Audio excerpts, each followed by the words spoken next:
Assalamu alaikum wa rahmatullahi wa barakatuhu. Wa alaikum assalam wa rahmatullahi wa barakatuhu. Alhamdulillah wassalatu wassalamu ala khairil anbiya sayyidina Muhammadin wa ala alihi wa sahabatihi ajma'in, amma ba'd.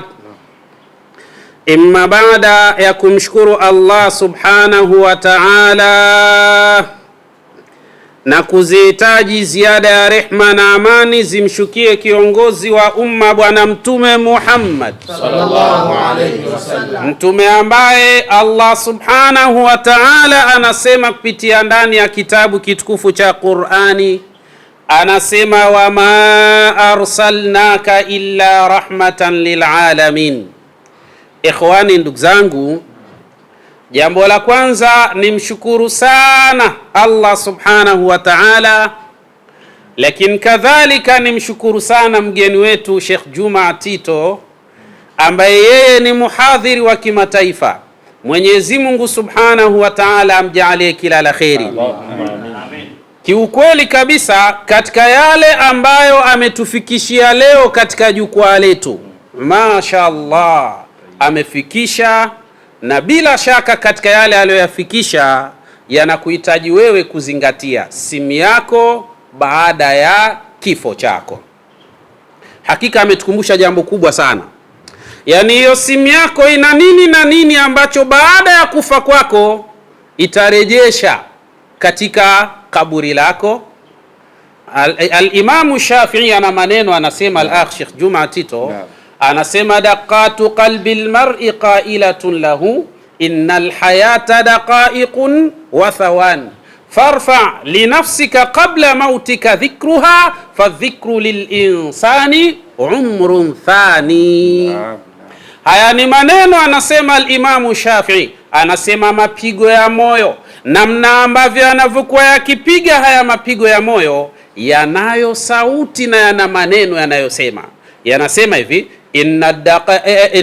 innal hayata daqaiqun wa thawanin, hakika ya maisha au uhai wa mwanadamu huisabika kwa zile sekunde na madakika kadhaa tu, ndio uhai wa mwanadamu huisabika katika hali za namna hiyo. Sasa akasema farfa linafsika qabla mautika dhikruha, jitahidi sana kutengeneza CV kabla ya kifo chako, kwa sababu fadhikru, anasema bila shaka ule kule kukumbukwa kwa mwanadamu au kutajika kwa mwanadamu baada ya kifo chake, umrun thani, ni sawa na kuishi tena duniani kwa mara ya pili.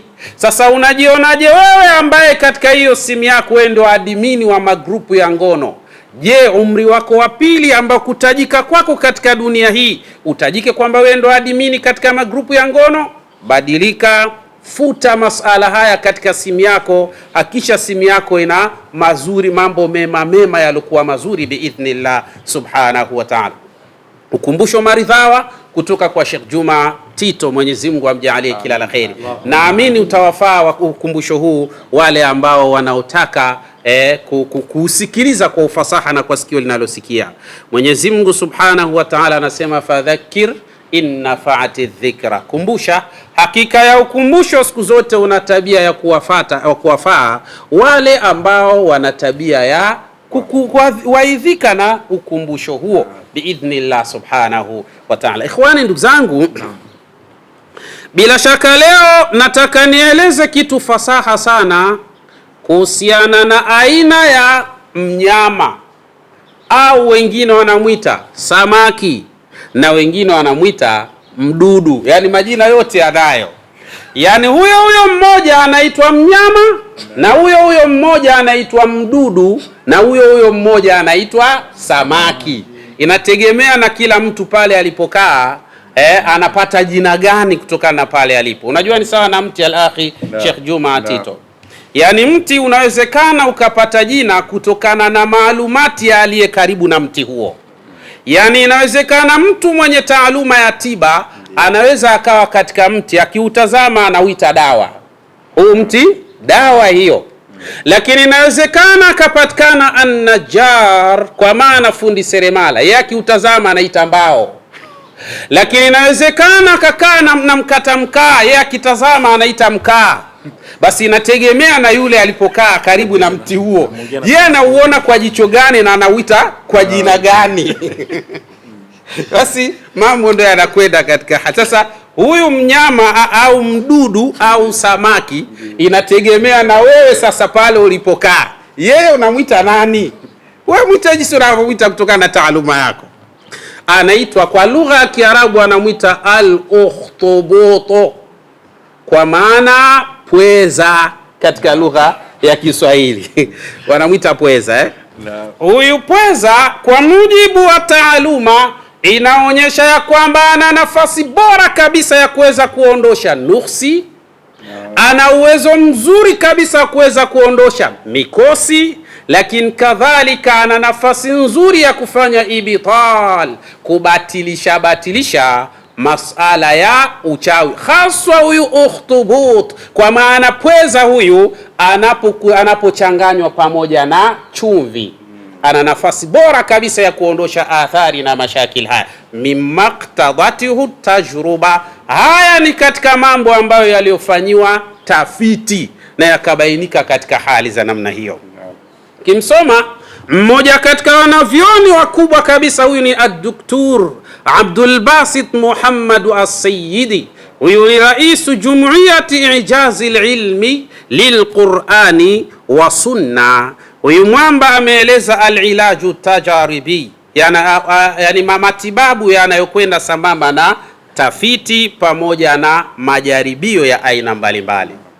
Akasema al-qaidatu al-asasiya yastaniddu ila khubrati au al-hadas natijatan litaallumi sariri fi ghayabi ma'lumatin ma. Akasema ya kwamba matibabu yanayoweza kufanyika kwa kutumia majaribio mara kadhaa yana kanuni ya msingi. Kanuni hiyo ambayo bila shaka ndio wanaoitegemea kanuni hiyo al-khubura, wataalamu ambao wanaoshughulika katika maabara mbalimbali wakifanya tafiti zao, au al-hadas, au kadhalika wale watu ambao lahum quwwatun dhihniya, ambao wana nguvu ya kiakili. Kuna mtu mwingine hakai maabara lakini Mwenyezi Mungu amemjaalia ana ziada ya maarifa ya kiakili. Lakini kadhalika na vile vile tena kwa kutambua mimea au wadudu au viumbe wa aina mbalimbali kutokana na majambo ya aina mbalimbali. Yeye hakai maabara lakini Mwenyezi Mungu amempa mauhiba, kipaji maalum, na sio wote wanaopewa vipaji hivi. Akaweza kufahamu mmea huu una kadha, au kadhalika samaki au mnyama au mdudu huyu ana kadha, katika hali za namna hiyo. Lakini litaallumi sariri, kwa ajili ya kupata taaluma ya kujua siri mbalimbali za viumbe mbalimbali, tena fi ghayabi maalumati ma, hasa katika zile siri ambazo hawezi mtu kuzifahamu kiharaka kiholela, mtu hawezi kuzifahamu. Wapo watu Mwenyezi Mungu amewapa mauhib, wana kipaji maalum cha kuyatambua hayo biidhnillah subhanahu wa ta'ala. Lakini kama hilo halitoshi, na zipo dawa mbalimbali at-tajaribi, kwa ajili zilizofanyiwa majaribio ya aina mbalimbali, mambo yakaenda vizuri biidhnillah subhanahu wa ta'ala, na Allah akawapa baadhi ya watu asrar, siri maalum za kutambua yaliomo kwa viumbe mbalimbali, lakini kadhalika yaliomo katika mimea aina mbalimbali, wahalum majara, lakini kadhalika na mengineyo ya aina kadha wa kadha. Kwa ukimwona mtu anakurupuka anakuambia ya kwamba watu wanapofanyana tiba katika mifumo ya majaribio, mtu anakurupuka, haikuthibiti wakati wa Mtume, jua huyo mtu ni jahil murakab, ni mtu mjinga tu. Kwa sababu kwanza ujue kuna kitu kinachoitwa mauhib pia, kwa maana kipaji Mwenyezi Mungu humpa anayemtaka, kwa sababu anazijua yeye mwenyewe Mwenyezi Mungu subhanahu wa ta'ala. Hayo yapo pia. Sasa leo tutakwenda kumtazama al-ukhtubut, huyo pweza ambaye unakuta barabarani kachomwa au kakaangwa, unachukua vijiti unachoma pap, alafu unakula. Wewe unajua unatengeneza nini katika mwili wako? Sasa twende sambamba katika jukwaa letu hili biidhnillah subhanahu wa ta'ala, tukupe maalumati kwa kadiri atakavyotuwezesha Allah subhanahu wa ta'ala. Kwanza, yaishu al-ukhtubut Yani kwa maana huyu pweza inaonekana, tafiti zinaonyesha amewahi kuishi katika ardhi hii biidhnillah subhanahu wa ta'ala mundhu akthar min 270 milioni sana, toka miaka milioni 270 yeye yupo katika ardhi hii.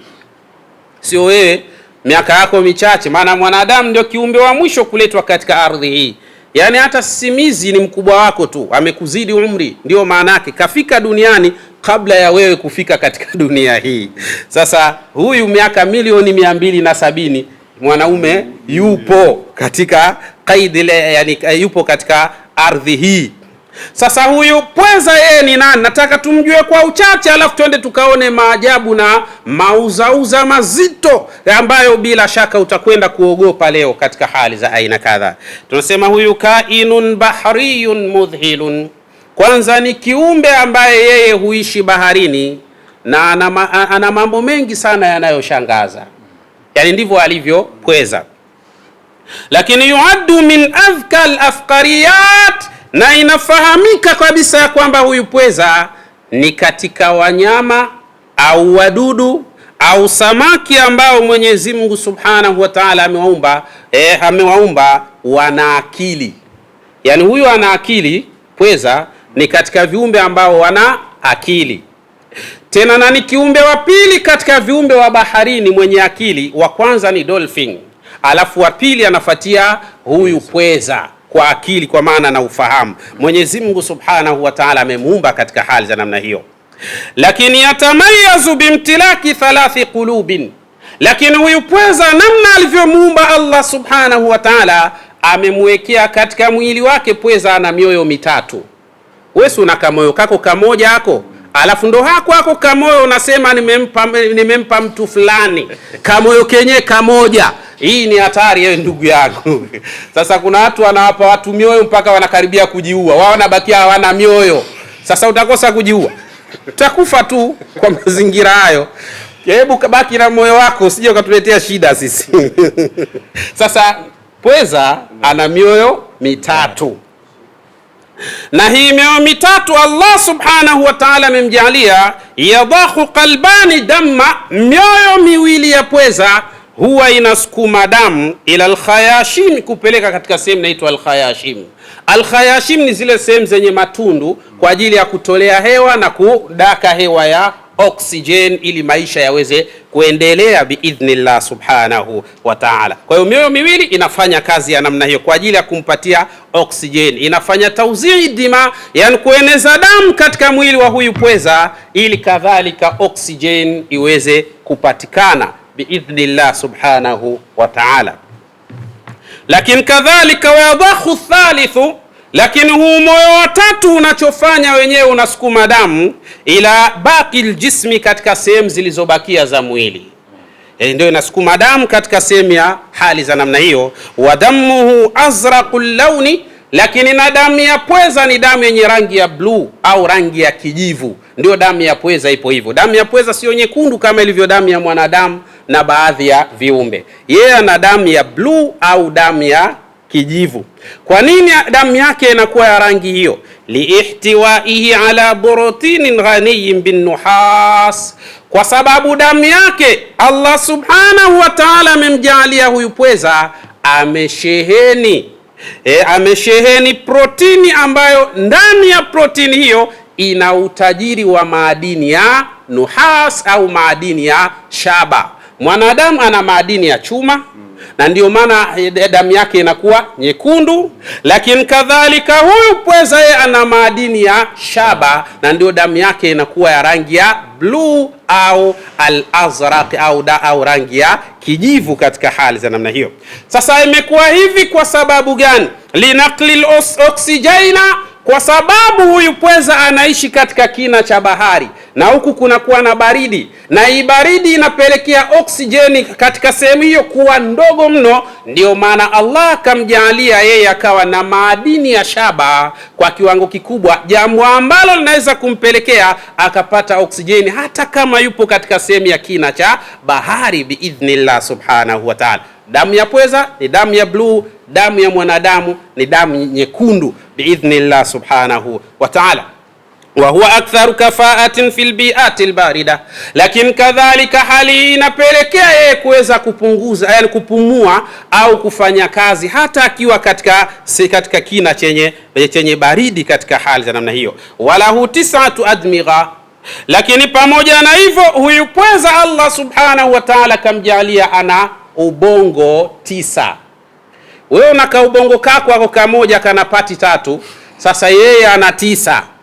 Kidume huyo ana 9. Lakini kinachoshangaza, wayujadu fi makanin fi rasi, lakini kadhalika ubongo mmoja tu ndio unapatikana kichwani kwake. Hii mingine inapatikana wapi? Wa thamaniyatun qul tu'tabaru musaadatan tujadu fi qa'idati kulli dhara', na hizi bongo zingine 8 zilizobakia, kila moja inapatikana pale mwanzo panapoanzia sehemu ya vile mikono yake. Nyinyi mnaita mikia ya pweza, sio mikia ile, ndio mikono yenyewe ambayo anaitumia katika majambo ya aina kadha. Sasa pale mwanzoni kila mkono una ubongo wake ambao una protect ile, yani unashughulika na ule yale mamikono yale, kila moja inafanya kazi za hali za namna hiyo. Naona maajabu na muujiza wa Mwenyezi Mungu Subhanahu wa Ta'ala. Lakini wa qudratun fa'iqatun ala tamwiyati wa taghyiri launihi, lakini kadhalika na Allah Subhanahu wa Ta'ala amemjalia pweza ana uwezo wa hali ya juu wa kubadilika rangi. Yani kama unavyomuona alhirba vile kinyonga ambaye anaweza kubadilika rangi, basi na yeye yuko hivyo hivyo, ana uwezo wa kubadilika rangi. Na hili unasiba bai'atahu, ili kadhalika ende sambamba na mazingira yale aliyopo, ili kujaribu kufanya ikhtiba, ili kujaribu kujificha asije akakutana na baadhi ya viumbe ambao wanaweza kumletea madhara. Lakini ladaihi 8 adhru'i, lakini huyu pweza namna ambavyo jinsi tunavyomuona ana mikono 8, yani mikono yake ile 8, sisi tunasema mikia ya pweza 8, mikono yake 8. Lakini tahtawi ala mi'ati almustaqbalati alhisiya litadhawuqi wallamsi, lakini kadhalika Allah subhanahu wa ta'ala amemjalia katika ile mikono ina mishipa maalum, kupitia katika mishipa hiyo anaweza kupata ladha ya kuonja. Yani ile kupitia ile mishipa anaweza kupata ladha ya kuonja, akajua hiki kina ladha gani na hiki kina ladha gani. Walamsi, na ile hisia ya kugusa anayo katika hali, yani akigusa anajua hichi ni kiumbe au hii ni anajua hivyo. Pweza Mwenyezi Mungu Subhanahu wa Ta'ala amemjalia katika hali za namna hiyo. Watastakhdimu adhra'ahu almali'ata bilmamasat, lakini Allah Subhanahu wa Ta'ala amemjalia huwa anatumia ile mikono yake ambayo ndani yake Mwenyezi Mungu Subhanahu wa Ta'ala amejalia imejaa almamasat, kwa maana yani mirija, ambayo bila shaka kila mkono mmoja una mirija isiyopungua 240 fi kulli dhari'in, katika kila mkono au kila ule unaoitwa mkia wa pweza una mishipa ambayo isiyopungua 240. Kwa ajili gani? Iktishafi wa taarufi ala taam, kwa ajili ya kugundua na kujua chakula chake katika hali za namna hiyo. Allah Subhanahu wa Ta'ala anatisha katika uumbaji wake. Bilidafati la dhakain ali, kama hilo alitoshi, kwa maana huyu ana akili sana. Yani ni kiumbe wa pili katika viumbe wa baharini kuwa na akili baada ya dolphin. Anayefuatia ni nani? Ni pweza katika kuwa na akili katika hali za namna hiyo. Kama hilo alitoshi, wayastati fathul aghshiya wa khallil alghaz wa tahriri hamsati nawawi, lakini kadhalika kuna wakati ana uwezo mkubwa kabisa huyu pweza wa kufanya maficho, kujificha, kwa sababu ya kumwaga aina ya hamdi ya kemikali ambayo asidi, ambayo bila shaka inakuwa na rangi ya bluu au rangi ya kijivu. Ana uwezo wa kutengeneza kama defense, kwa sababu humwaga zile RNA, anakuwa katika mazingira kama kwa ajili ya kujitengenezea defense, ulinzi wa hali ya juu. Na kwa sababu hizi ni kemikali ambazo bila shaka zina madhara, anapomwaga pale hata kiumbe mwingine kusogea mahala pale panakuwa pazito na pagumu. Kwa hiyo ana uwezo wa kujilinda kutokana na hali na mazingira kama haya biidhnillah subhanahu wa ta'ala. Sasa twende kwa haraka haraka, fawaidul ukhtubutul ilajiyya. Sasa faida za huyu ambaye anaitwa pweza katika masomo. Mmoja yeye alisema alipewa namba na ndugu yake yupo katika ardhi ya Canada. Akampa namba zetu, tukawasiliana naye, tukaongea naye. Yule bwana akasema mimi nimehangaika sana kabisa, nyumbani kwangu hakukaliki, tunakuwa na vurugu kubwa sana baina yangu mimi na mke wangu na watoto wangu, ni vurugu mtindo mmoja, na watu hawapati kazi, yani kuanzia yeye mwenyewe, mkewe na watoto wote hawana kazi, na hata wakipata kazi ni muda mfupi tu anatimuliwa kazi yenyewe. Basi ikawa mambo yanakuwa magumu, basi hawaeleweki, vurugu imetawala katika majumba, watoto wanavurugana, basi ili mradi mambo yamekuwa mazito. Yule bwana anasema mwanzo kwanza alielekezwa aende Uganda. Akatoka Uganda yeye na mkewe wakatoka Oman wakaelekea katika ardhi ya Uganda. Kufika kule wakafanywa baadhi ya majambo, wakarudi nyumbani, mambo yako pale. Subhanallah, wallahi inatisha hii hali. Basi anasema akaenda maeneo mbali mpaka ikafikia wakati akaenda kufanya mambo ambayo Mwenyezi Mungu Subhanahu wa Ta'ala hayaridhii. Lakini pamoja na hayo bado mambo yakawa magumu. Ndio akakutana na ndugu yake, akamwambia hebu jaribu mtafute Sheikh Yusuf Diwan. Akanipigia simu, nikaongea naye takriban dakika 15-20 hivi, akanihadithia. Nikamwambia si inshallah, jambo la msingi wewe ukiwa huko, sisi tutafanya visomo vya dua tukiwa hapa, lakini kadhalika lazima tufanye utaratibu wa kuagizia dawa maalum kabisa iliyochanganywa na ukhtubut, kwa maana huyu pweza na michanganyo yake mingine. Dawa yenyewe ni hii ambayo inaitwa ukhtubut. Pia tukamwagizia yule bwana hii dawa, tukampa maelekezo ya namna ya kufanya pale nyumbani. Alhamdulillah. Basi wakati sisi tunaendelea na visomo ndani ya masiku 7, na yeye kule tumempa utaratibu wa kufanya ndani ya masiku kadhaa. Subhanallah, alifanya siku ya kwanza pale nyumbani, akafanya siku ya pili, siku ya tatu. Anasema kila alipokuwa akiingia ndani, yeye pamoja na familia yake walikuwa wanasikia harufu mbaya sana inatokea, hawajui kwamba ni harufu ya nini, lakini wanajaribu kutafuta labda kuna mzoga, hakuna. Basi wakawa wanapata tabu katika hali hiyo.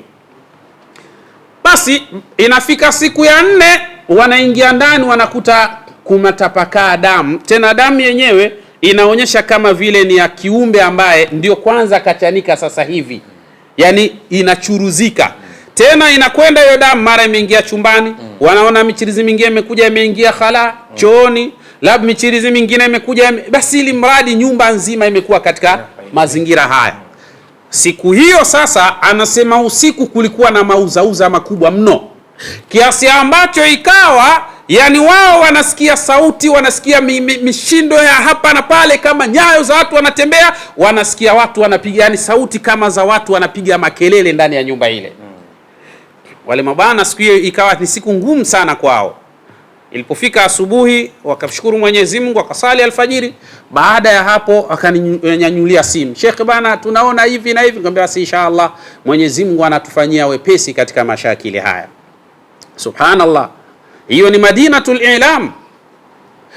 Basi baada ya katika hali za namna hiyo, subhanallah, nasema wakati wale mabana wapo sasa wanafanya kutazama hiki kitu kinachotoa harufu ni nini, ghafla wakaona majoka 3 yamekufa, yani nyoka 3 wamekufa. Subhanallah, wale mabwana walipiga simu kwa uoga sana, wakasema shekhe, kuna mambo ambayo si tunayaona hapa kwa mazingira yetu haya, hapa nyoka anatoka wapi? Mwambia shekhe, ni hatari. Ukitazama katika taratibu za masala ya sihri, yani mambo ya kichawi, na hasa sihru shaitani, uchawi wa kimajini, pia hutumiwa sana katika viumbe wanaofanana na nyoka. Ile bana akasema, shekhe, mimi naogopa, nataka uje ili umalize ili tatili, uone haya majambo, ikiwezekana mimi nikufanyie utaratibu leo kesho, ili uweze kuondoka kuja hapa katika Madinatul I'lam. Mimi nikamwambia hapana, Sheikh wangu, nikihitaji mimi niondoke nije huko na utaratibu wangu, siendi hivyo Sheikh. Utaratibu wangu siji mwenyewe, nakuja na timu yangu. Yani maana yake mimi, yani nakuja na watu watatu, mimi nakuwa mtu wa 4. Akasema basi hamna shida Sheikh, mimi kumudu watu 4 naweza. Tukamwambia basi haina shida, lakini kuna maandalizi mengine, ili tunajua tunakuja vitani, lazima tujiandae. Huwezi kuingia vitani Sheikh unakwenda na kiwembe. Akasema niambie utaratibu upoje ili tuandae hizo silaha. Nikamueleza yule bwana, akasema hamna tatizo, na hizo silaha naweza kuzigharamia. Tukamwambia inshallah. Basi kweli yule bwana ndani ya siku 2 tu akatekeleza utaratibu ule, kila kitu ikakaa sawa. Tukaondoka hapa tukaenda mpaka katika ardhi ya Muscat Oman. Alhamdulillah, moja katika silaha nzito ambayo tulokwenda nayo tuliitanguliza mwanzo na tukaenda nayo tena kwa mara ya pili na ikafanya mambo makubwa, ni hii dawa inaitwa al-ukhtubut, ambao pia ni miongoni mwa mchanganyiko wa unga ambao pia ulipatikana kwa huyu pweza. Anakaushwa vizuri, alafu anachanganywa na chumvi, anasagwa pamoja na chumvi, unapatikana unga madhubuti, alafu na baadhi ya mimea mujarrab kabisa. Ikichanganywa hii kwa pamoja ni muhimu sana sana sana kwa ajili ya kuondosha athari na mashakili ya aina kadha. Basi tumefika pale, alhamdulillah, tukawakuta kweli wale nyoka, tukawachukua pale, tukaenda nao mahala fulani, tukawazika wale. Kisha baada ya hapo tukafanya visomo pale ndani na zile silaha ambazo tulokwenda nazo, tukafanya pale majambo. Alhamdulillah, baada ya hapo tumekaa wiki ya kwanza, wiki ya pili sisi tukaondoka kurudi katika ardhi ya Dar es Salaam. Tukafika, wale mabwana wanatupigia simu, wanasema alhamdulillah, sasa hivi tunalala vizuri, mizozo ndani ya nyumba imekwisha, lakini alhamdulillah Mwenyezi Mungu atufungulia, kazi zimefunguka. Watoto wangu wamepata kazi, mmoja akapata kazi Ujerumani, mwingine kapata kazi pale pale Omani, na yeye anafanya kazi katika ofisi ya rais. Alhamdulillah rabbil alamin, tunamshukuru Allah tabaraka wa taala. Basi amekuwa ni mmoja katika wanafamilia wetu. Mara kadhaa hata sisi tukikwama tunamwambia tu, mzee unasema, anasema shehe usiseme sana. Majambo yanakwenda sawa biidhnillah. Kuna watu wanajua fadhila shekhe. Kwa hiyo inshallah hii dawa al-ukhtubut ni muhimu sana kwa wewe ambaye nyumba yako ina mauzauza ya kila namna, wewe ambaye nyumba yako ina mizozo ya kila namna, hamna amani baina yako na mumeo, hakuna amani baina yako na mkeo, hakuna amani baina ya watoto wako, ni mizozo tu na magomvi ya hapa na pale. Al-ukhtubut ni muhimu sana kwa ajili ya kukata hizo hasadi zilizotawala hapo nyumbani. Mimaktabatu tajriba, haya yamefanywa kwa majaribio maalum. Na ipo msemi mmoja anasema, la tasali tabiba fasalil mujarrab, usije ukamuuliza daktari dawa yako inafanya nini na nini, fasalil mujarrab, bali uliza iliyofanyiwa majaribio na ikaleta natija iliyokuwa sawa biidhnillah subhanahu wa ta'ala. Wallahi Mwenyezi Mungu anatisha, ameweka vitu vikubwa katika hawa viumbe wake Allah subhanahu wa ta'ala. Sasa ukhtubutu wal milh, kwa maana uipweza pamoja na chumvi, jaffifu, kwa maana mchukue yule ukhtubut, kwa maana pweza, mkaushe vizuri kabisa. Baada ya kumkausha, uweke na ndani yake chumvi, yani msage vizuri upate unga wake, alafu changanya na chumvi halisi kabisa biidhnillah. Wabakhir fil baiti, alafu fukiza pale katika nyumba, au makana tijaratin, au kadhalika, au bakhir fi makani tijaratin, au katika sehemu yako ya kibiashara, fukiza pale biidhnillah subhanahu wa ta'ala. Au man asabahu al-ain was-sihr wal-hasad, au mfukize yule mtu ambaye amepatwa na masala ya uchawi, au amepatwa na masala ya hasadi, au amepatwa na masala ya vijicho biidhnillah. Na kijicho ni hatari, kijicho kina madhara, bora hata uchawi kuliko kijicho. Hicho ni hatari sana.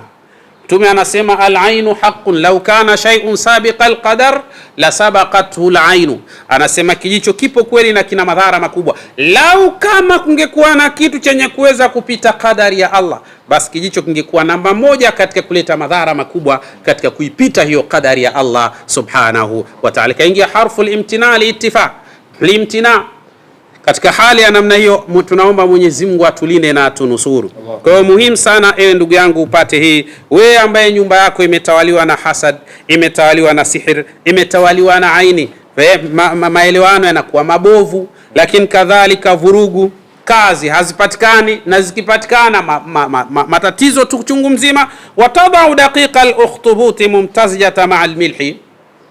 Lakini kadhalika unaweza ukapata unga wa ukhtubut kwa maana wa huyu pweza, lakini iliyochanganywa pamoja na chumvi, ukaweka filma, katika maji, wataqra'u alaiha ayatul kursi, alafu ukasomea ayatul kursi, Allahu la ilaha illa huwal hayyul qayyum, mpaka mwisho mara 77.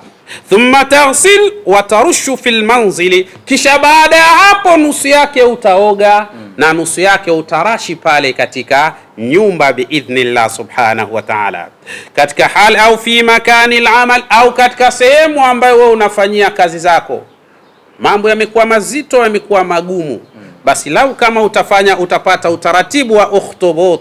Hii ni mujarrab, hii hapa imeandaliwa kutokana na unga wa pweza pamoja na chumvi, lakini ndani yake kuna mimea 7 pia imechanganywa kwa pamoja.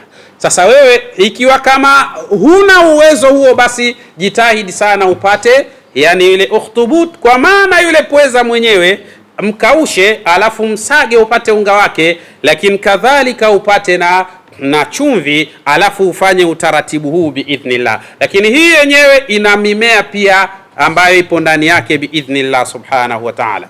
Fa inna sihra yanhallu min jasadil mashuri wal makani, pakifanywa hivyo hakika ya uchawi utaondoka, tawan wa karaha, haraka sana utaondoka kutoka katika mwili wa mtu alofanywa uchawi, au mahala na sehemu ambapo uchawi upo, mahala hapo utaondoka na kudisapia mahala hapo biidhnillah subhanahu wa ta'ala. Ewe ndugu yangu, tumia fursa hii, wasiliana nasi biidhnillah subhanahu wa ta'ala, ili kuleta usahihi katika nyumba yako, watoto wako wawe salama, wewe na mumeo, wewe na mkeo muwe salama. Ni hii al-ukhtubut ni mujarrab sana biidhnillah subhanahu wa ta'ala, ina nguvu ya ajabu, inatisha katika utendaji wake, inashangaza katika utendaji wake biidhnillah subhanahu wa ta'ala. Nikimalizia, al-akhi Sheikh Juma Tito hapa ametueleza umuhimu wa mkono wa Idi. Mkono wa Idi ni kitu muhimu sana katika maisha haya ya dunia. Yani kama kuna kitu bora zaidi ni ile performance iliyokuwa nzuri pale katika uwanja ule wa 6x6. Performance ikiwa nzuri, basi siku hiyo utaona na mke anakuwa vizuri zaidi. Yani utamuona tu mambo yake jinsi yanavyokuwa. Sasa usikubali kubabaisha katika tendo hili, kwa sababu ukibabaisha katika tendo la ndoa kuna hatari ya watu kutumia fursa hiyo kumchukua mkeo au kumchukua mumeo. Muhimu sana ewe ndugu yangu upate mkono wa Idi. Sasa hivi ndio habari ya mjini. Yani mazungumzo yote watu wanaizungumza mkono wa Idi. Je, wewe ushawahi kuitumia hii? Sasa tumia na wewe sasa, alafu utaona jinsi unavyokuwa imara biidhnillah subhanahu wa ta'ala. Yani Ulaya sasa hivi habari ni mkono wa Idi. Amerika sasa hivi habari ni mkono wa Idi. Uarabuni huko habari ni mkono wa Idi. Hapa kwetu Tanzania habari ni mkono wa Idi. Zanzibar usiseme mkono wa Idi, hatujaizungumza Kenya hapo. Mkono wa Idi unatisha huko, lakini hapo katika ardhi ya Uganda, Kongo napo mkono wa Idi unasema vizuri kabisa. Yani mkono wa Idi unatoa sauti bwana. Unasema kwa sauti ya juu kabisa biidhnillah subhanahu wa ta'ala. Sasa wewe usishangae tena, wasiliana nasi upate dozi kamili ya mkono wa Idi biidhnillah. Inatumika ndani ya mwezi mmoja tu, mambo yanakuwa imara zaidi ya simba biidhnillah subhanahu wa ta'ala. Kuna mtu mwingine ana mke mzuri Sheikh, lakini anaishia kumtazama tu. Ndio wale kama alivyosema al-akhi Sheikh Juma Tito kwamba watu wanabakia sebleni tu. sitting room tu mtu amekaa, kumbe anajifikiria nitaingia kwa mguu gani, wa kushoto au wa kulia. Alafu kuna baadhi ya wanawake wengine ni wakorofi, akikuona tu umeingia anasema afadhali nimekuona, unasemaje? Unajua bana, unajua leo nimechoka sana. Hakuna cha nimechoka sana, mkono aidi ndio mpango mzima biidhnillah subhanahu wa ta'ala. Nimechoka sana ndio nini bana? Hebu tupambania afya yako ya mkono aidi, alafu wewe mwenyewe utakuja kutuambia biidhnillah subhanahu wa ta'ala. Mkono aidi ndio mpango mzima. Lakini hapa tunayo hii prostate. Hii ni dawa maalum kwa ajili ya tezi dume. Kwa wale ambao wana tatizo la tezi dume, hii ni muhimu sana kwa ajili ya kutibu tezi dume bila ya upasuaji biidhnillah subhanahu wa ta'ala. Na ndugu zangu, lau kama mtu atapata maradhi ya tezi dume alafu kadhalika akaenda katika sala la upasuaji, haijalishi daktari atakayekupasua ana maarifa kwa kiwango gani, haijalishi utakwenda katika nchi gani yenye ujuzi mkubwa zaidi, bali kuna hatari ambazo zinatarajiwa zitakutokea tu. Mmoja, lazima utakuwa ni mtu ambaye unapitwa na mkojo bila we kujitambua, takriban ndani ya miezi 6 mpaka mwaka, wakati mwingine anaweza kwenda mpaka mwaka na nusu. Yani maana yake jiandae kuvaa yale mavazi wanavaga watoto kwa muda huo. Mwenyezi Mungu atulinde na atunusuru. Sasa jitahidi kupata hii dawa, ina uwezo mzuri kabisa hii prostate ya kumaliza mashakil bila ya upasuaji. Lakini kadhalika kuna hatari ya yule ambaye anafanya upasuaji wa prostate, kuna hatari ya kupoteza kabisa uwezekano wa kuliendea tena tendo la ndoa. Kwa hiyo siku zote tunawaambia, yapo maneno yaliyosemwa na mabwana wakubwa, anasema wadawi daa qabla an yaqula fi tabibu dai aya fastatara. Jitahidi sana kutibia maradhi kabla haijafikia wakati daktari akasema kwa namna yalipofika maradhi haya hakuna namna ya kufanya, we subiria hicho kinachotokea. Maana yake ukishajijua una maradhi, basi fanya haraka kuyatibia. Usisubiri mpaka yawe katika hali ngumu. Pambana. Afya ni kitu bora sana. Anasema afya ni kitu bora mno. Hawezi kutambua afya isipokuwa ni yule ambaye aliyo katika kitanda sasa anaumwa, ndio anaweza kujua faida au umuhimu wa afya katika hali za namna hiyo.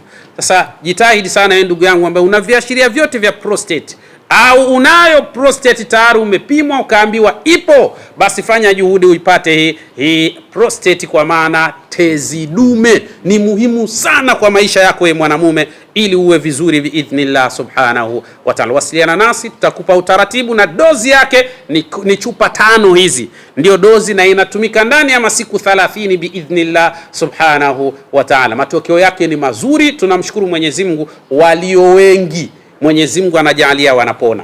Sisemi wote kwa sababu hakuna dawa inayotibu watu wote, bali nasema walio wengi. Na wewe pindi ambapo unakuja kuipata dawa yetu hii, mwambie Mwenyezi Mungu, ya Rabbi, naomba nijalie katika wale wengi ambao wanaofanikiwa, nami niwe mmoja katika hao kwa hurma na utukufu wako ya Allah ya Rabbal Alamin.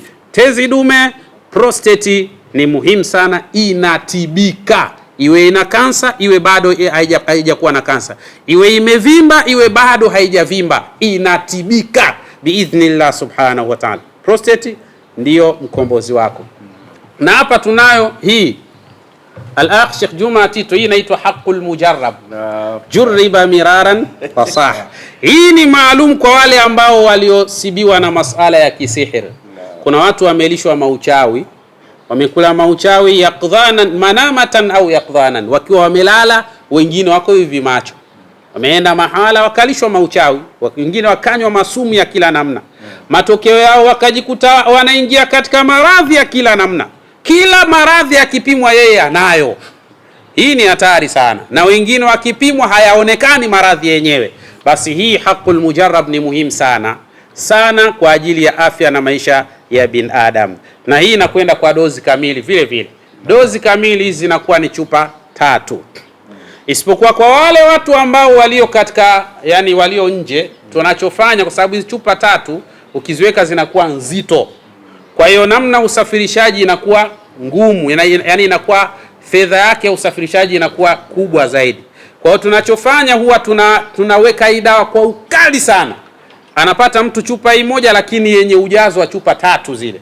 Kwa hiyo kishafika kule sasa ndo tunamwambia namna ya kuidivert apate chupa hizi 3 biidhnillah subhanahu wa ta'ala. Lakini kwa walio humumu ndani ya nchi yetu au nchi jirani, mathalan Kenya, Uganda, Burundi, wewe ukachukua katika mengi aliyosemwa, kwanza kabisa umeweza kuona umuhimu wa huyu pweza na chumvi, lakini pia namna anavyoweza kufanya matukio mazito kabisa kuna kusambaratisha masala ya uchawi hasa yaliyo ndani ya nyumba ama familia imekuwa na majanga. Basi pweza na chumvi wana nafasi bora sana ya kuweza kumaliza mashaka tukanayo na uchawi, ima hasadi ama vijicho na mfano wa hayo. Pweza anayo nafasi. Lakini yote kwa yote, namna ambavyo umejaribu kusikia mkono wa Idi ulivyotikisa duniani kwa ujumla, manake si Tanzania tu, lakini pia bara la Ulaya, lakini pia Amerika, Asia huko, basi mpango mzima ni mkono wa Idi. Vipi wewe ambaye uko ndani hapo unakosa mkono wa Idi? Usikubali kabisa kuwa mnyonge ama kuwa dhaifu unapokuwa pale nyumbani, au usikubali ukaa sebule unaangalia mpira mpaka saa 4 za usiku. Fursa ya kuweza kurudia katika uimara ipo. Ni nini? Ni mkono wa Idi tu, ndio habari ya mjini. Lakini yote kwa yote, tunayo dawa ambayo shika na masala mazima ya macho, Ar-Ramadi. Hiyo ni kwa ajili ya watu wote ambao wana matatizo ya macho. Macho yana pressure, macho, trachoma, glaucoma, jicho kavu, au na mtoto wa jicho na mfano hayo yote hayo, basi tuna namna bora kabisa kutibia maradhi ya macho kwa ukamilifu wake kabisa biidhnillah subhanahu wa ta'ala. Mimi nisiwe na mengi, cha msingi chukua namba hizi tupigie kwa namba za simu ambazo unaweza ukapewa mwongozo taratibu zilizo bora kabisa kuweza kutufikia. Ofisi yetu tuko hapa Mbagala Kizuiani, barabara kuelekea jeshini. Tupigie simu kwa 0748869733 au 0659869734. Namba hizo unaweza kupigia simu ili kupewa mwongozo taratibu zilizo bora kabisa biidhnillah ta'ala. Kumbuka ofisi yetu iko Mbagala Kizuiani, barabara kuelekea jeshini, kila siku kuanzia majira ya saa 2 asubuhi mpaka saa 10 jioni. Hivyo tutakutana katika wakati mwingine na kwa wajukwaa letu hili la Dr. Said na Sheikh Sufyan Al-Ghazali. Kheri nyingi zitapatikana. Assalamu alaikum wa rahmatullahi wa barakatuh.